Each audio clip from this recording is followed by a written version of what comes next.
ګرانو کتونکو السلام علیکم. زه محمد سلمان همدرد د حق غږ پښتو چینل خبري لنډیز کې ستاسو کوربه اوس تاسو پام را اړوم د مهمو خبرونو لنډیز ته.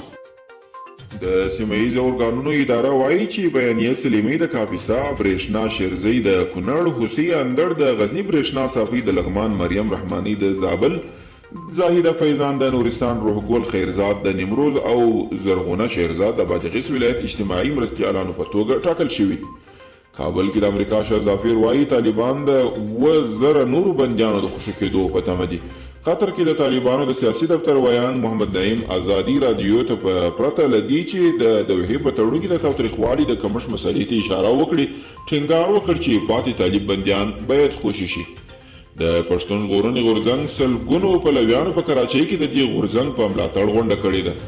غونډې ته د پښتون ژغورنې غورځنګ مشر منظور پښتین وایي چې د پاکستان ریاست د پی ټي ایم له وروستیو سترو غونډو په ویره کې دي، خو د ظالم او ظلم پر وړاندې به د دوی غږ تل اوچت وي.